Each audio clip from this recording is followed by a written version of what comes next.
दोस्तों, जिंदगी में अगर बनना है तो बाज जैसा बनो, कौवा नहीं। क्योंकि कौवा चिल्लाता बहुत है पर ऊंचाई पर उड़ नहीं पाता।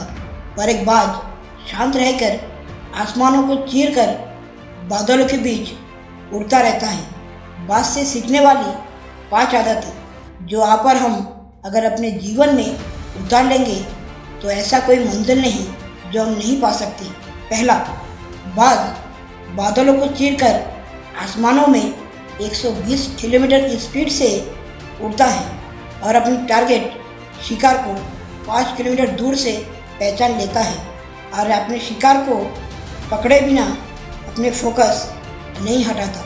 इससे हम इंसानों को यहाँ सीखने को मिलता है कि हमें अपने टारगेट को फिक्स करना चाहिए अपने लाइफ में जब तक उसे हासिल न कर ले। दूसरा, जहाँ दूसरे पक्षी आंधी तूफानों से डरकर अपने घोंसले में छिप जाते हैं, वहाँ ये बाज आंधी तूफानों को चीरकर अपने शिकार को ढूंढने में लग जाते हैं। इसलिए बाज को पक्षियों का राजा माना जाता है।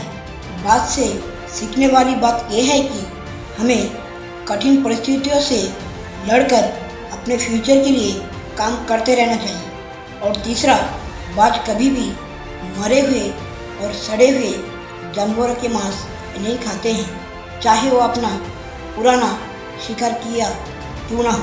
बाज कभी भी जिंदा शिकार किए हुए मांस ही खाता है।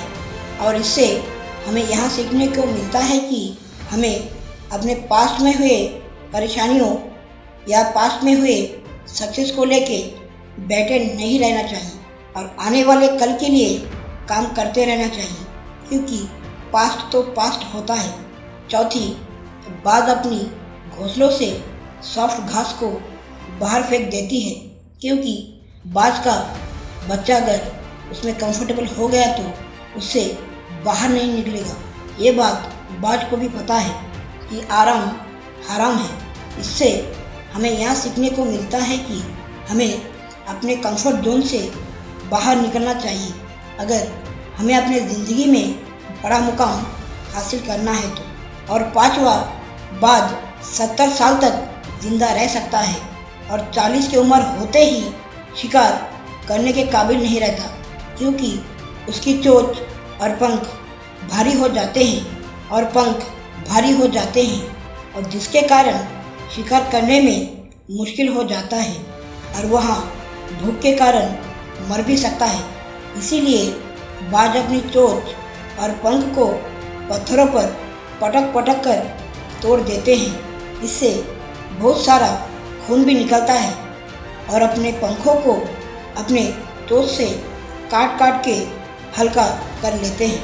और इस दर्द भरी कठिनाइयों को सहकर 5 महीने बाद नए चोंच नए पंख के साथ फिर से बादलों को चीरकर शिकार करने लग जाते हैं। इससे हमें ये सीखने को मिलता है कि हमें कभी भी अपने गोल्स को पाने के लिए कठिनाइयों का सामना करना चाहिए।